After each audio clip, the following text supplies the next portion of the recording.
You know that specific feeling, right? You're scrolling through your phone, maybe you hit a photo from 5 or 6 years ago, and you get that physical tug in your chest. It's almost an ache. Hmm. You look at it and you just think, "Man, if I could just snap my fingers and go back to that, Hmm. everything would be fine." The nostalgia trap. Mm. It is incredibly common right now. I mean, we've lived through so much global disruption and rapid change that the past, even the recent past, looks like this safe harbor we're all just desperate to swim back to. It really does. But today, we are unpacking a message that argues swimming back is actually the quickest way to drown. Ah, We're diving into a really fascinating talk. It's titled Church Forward, delivered by a Pastor Barry on February 8, 2026. And let me tell you, when I first looked at the notes for this message, I thought we were just going to be talking about theology. and we are, certainly. But it's framed through this lens of, well, organizational survival that I found really compelling. Whether you're leading a company, a family, or a faith community, the principles here are about navigating that tension between preserving your identity and completely burning down your methods to survive the future. It's the classic adapt or die scenario, but with a spiritual twist. And honestly, this isn't your typical dry lecture. Not at all. We've got AI writing bad blogs. We have proposals for a man cave filled with motorcycles and ammo magazines. And we've got a beef with a show called K-pop Demon Hunters. It is a wild mix of details, I agree. But, underneath all those colorful examples, there's a very serious strategic argument happening. So let's set the scene. The speaker, Pastor Barry, he starts off in a place of vulnerability. He mentions he just turned 60. Yeah. He's apparently very excited about the senior discount, He brings it up a few times. He's definitely embracing the perks of the age. but he uses that age to admit that he's the prime candidate for that nostalgia we just talked about. He lists off the days of yore. He talks about the way church used to be. Sunday morning service, Sunday night service, Wednesday night programs, packed youth groups. You can tell he has a real fondness for that structure. He does. And that is what makes his next move so significant. He validates the feeling. He says, I miss it too. Okay. But then he drops the hammer. He says, the church is not going back. And he doesn't just mean it can't go back. He's arguing that it shouldn't go back. That feels counterintuitive, though. I mean, if a method worked for 50 years, why is looking back counterproductive? Because the environment has changed. Mhm. He introduces a framework here that I think is the most critical insight of the whole message. Okay. He separates purpose from method. Let's unpack that distinction, because I think that's where a lot of people get stuck. Sure. He argues that the purpose, in his context, things like holiness, righteousness, truth, the gospel, that is granite. Unmovable. It never moves. Right. It's the bedrock. Yeah. But the method, Hmm. the schedule, the building, the programs, the Wednesday nights, those are all fluid. Mm-hmm. And the mistake organizations make is they start worshiping the method. They forget the purpose. So, fighting to keep a Sunday night service alive might actually be hurting the goal of reaching people if the culture has just shifted away from Sunday nights. Precisely. If you're protecting the container while the contents are spilling out, you've completely lost the plot. Okay. And he uses a biblical metaphor to diagnose this, the parable of the sower from Matthew 13. Now, most people have heard this one, right? Even if they aren't super religious. Farmer throws seeds, some land on the path, some on rock, some in thorns. Right. And usually the takeaway I hear is just be the good soil. Right. That's the standard reading. But Pastor Barry uses it as a diagnostic tool for why the old methods are failing. He breaks down the 3 failure points in a way that feels very, very modern. Oh, so. So first, the seed on the path. He says this represents hearing, but not understanding. Which is an interesting distinction. It's not that people are rejecting the message. It's that it's being communicated in a way that just bounces off them. It's like a language barrier almost. Exactly. Then you have the rocky ground. The plant grows fast but has no roots. So when the sun comes out, which represents tribulation or persecution, it withers. This is about resilience. Right. But the third one is where he spends the most energy, and I think it's the one that explains modern apathy the best. The thorns. The thorns. He calls these the cares of the world and the deceitfulness of riches. And this is where he brings in that weed killer concept. It's a great analogy. But before we get to the solution, he paints this picture of why the weeds are so bad today. He goes on this amazing historical sidebar about life in the year 900 AD. It was a stark contrast, wasn't it? He talks about watching a documentary on it. He says, back then, you lived in a single room with a dirt floor. No toilet. no toilet. Yeah. You slept huddled together with your pig and your chickens because, well, you didn't want the livestock to freeze to death. Oh, wow. You ate rough oat bread. You didn't work for a career. You just struggled not to die. It sounds absolutely miserable by our standards. It really does. But his point is, in 900 AD, you didn't have distractions. You had survival. Right. Today, we have air conditioning, we have iPhones, we have Netflix, we have DoorDash. And that's the thorns. He's arguing that our prosperity is actually more dangerous to spiritual focus than poverty is. The weeds today are lush and comfortable and entertaining. So you don't get choked out by suffering. No, you get choked out by comfort. That is such a heavy thought. We're being suffocated by our own convenience. And that is why the church's role has to change. In 900 AD, maybe the church needed to offer sanctuary and hope for survival. In 2026, he argues the church needs to be a weed killer. I love that phrasing. But what does a weed killer relationship actually look like? It's aggressive. It's the opposite of live and let live. He says you need people who love you enough to grab you and say, hey, what are you doing? You're getting choked out by the weeds. Which you can't do if you're just sitting in rows facing forward for an hour on Sundays. Exactly. You need close proximity. But, and here's the pivot, you can't be a weed killer if you're stuck in a format that doesn't fit the culture. This is where the history lesson comes in. Yeah. I loved how he traced this because it proves that traditional isn't actually that traditional. Yes, he goes through the book of Acts to show that the church structure we're so nostalgic for is actually just one phase in a long evolution. Okay. He points out that in Acts chapter 2, they met in the temple courts, a big public space and house to house. And then the culture shifted. Right. In Acts 18, Paul is in Corinth. The Jews in the synagogue reject the message. So what does he do? He doesn't build a cathedral. He doesn't try to force his way back in. No, he moves next door to the house of a man named Titius Justus, So they went from the public square to a living room. and then eventually to dedicated basilicas, then to the Sunday school model of the 1950s. His argument is that the container, the location, the schedule, has always mutated to fit the constraints of the culture. So when he suggests dropping a Wednesday night service to focus on small groups or these weed-killing circles, he isn't abandoning tradition. He's saying that it's historically consistent. It is adapting the container to save the contents. If you keep the container, the Wednesday service, but the contents spill out because nobody comes, you have failed. Okay, so we changed the container. But he also wants to change the customer.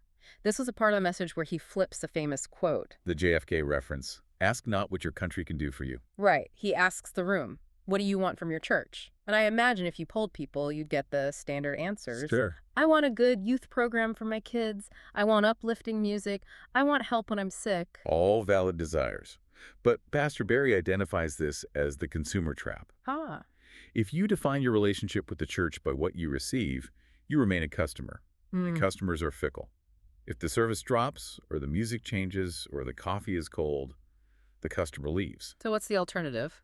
He drops a line that essentially redefines the entire organizational chart. He says, you don't just want from the church, you are the church. It sounds simple, but just think about the shift in responsibility there. It is massive. It moves the listener from being a consumer of religious content to being a producer of the community. He's telling them, stop looking for the service. You are the service. Which is a hard sell in 2026. We are consumers of everything. We consume media, food, experiences. We want it on demand and high quality. That is exactly why he has to address the technology. Yeah. If you're asking people to step up and be the church in a digital world, you can't force them to use archaic tools.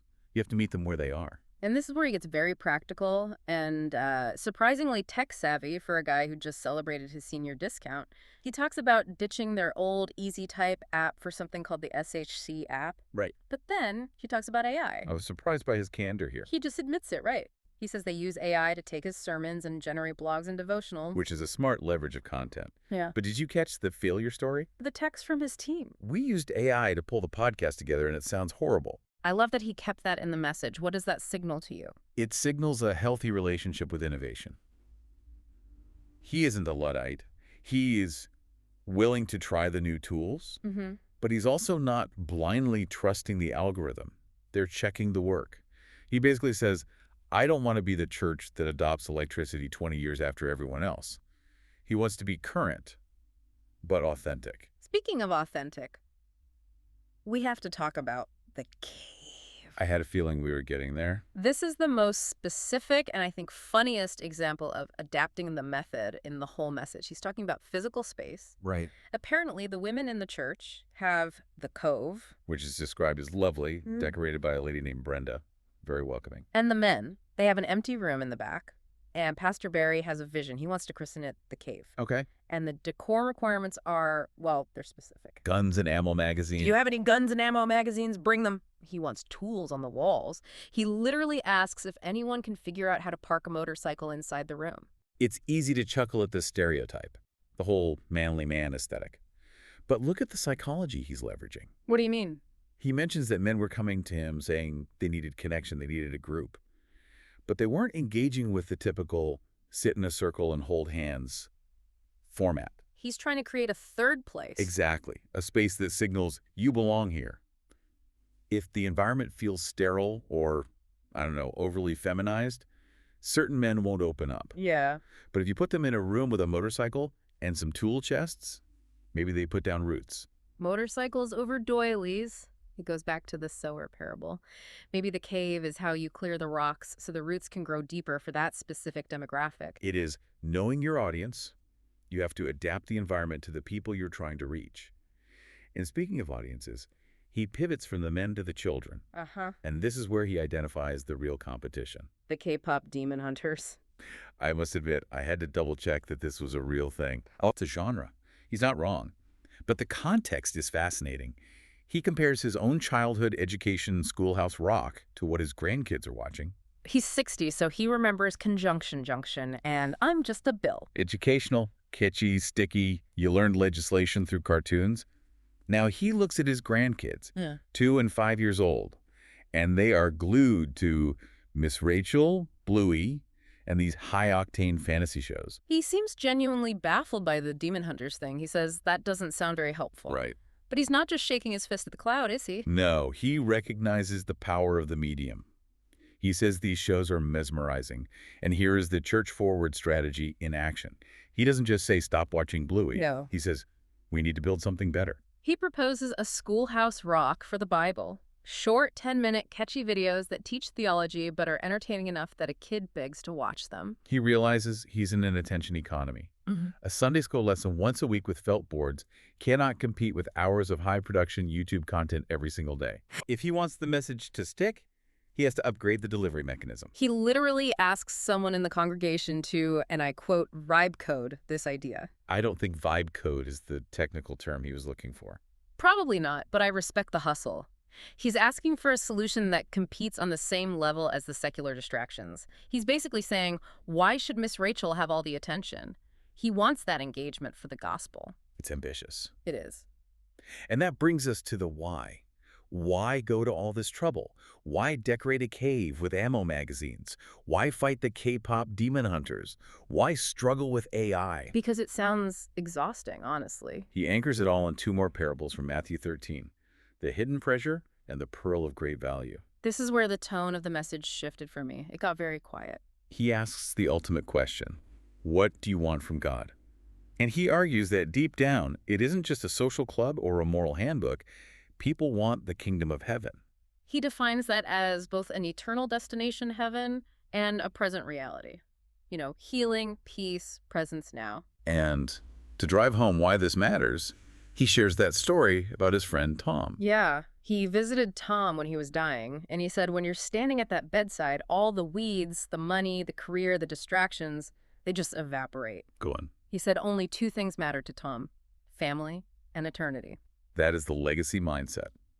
Pastor Barry looks at his 5-year-old grandson, the one watching the demon hunters, and he is essentially saying, I am willing to change everything about how we do church, the music, the building, the app, the schedule, if it means that kid finds the pearl of great value. That is a powerful definition of stewardship. It isn't preserving the ashes of the past, it's passing on the fire to the future. Exactly. If the old method prevents the grandson from hearing the truth, then the old method is actually an enemy of the truth.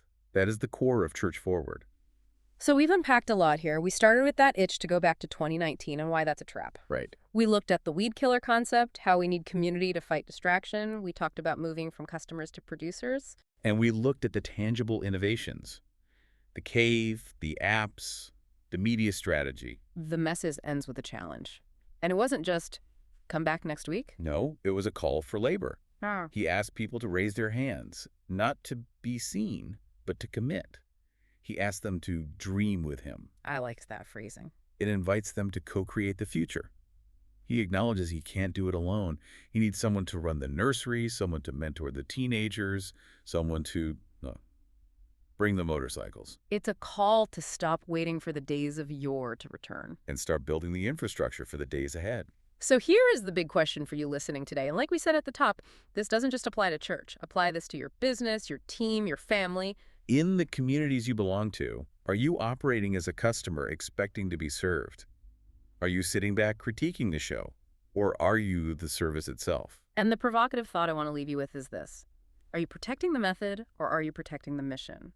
Because sometimes, to save the mission, you have to smash the rewind button. You have to move forward. Something to chew on. I'm going to go on YouTube now and see if K-pop Demon Hunters is real. I need to know. Let me know if it's catchy. Thanks for diving in with us. We'll see you next time.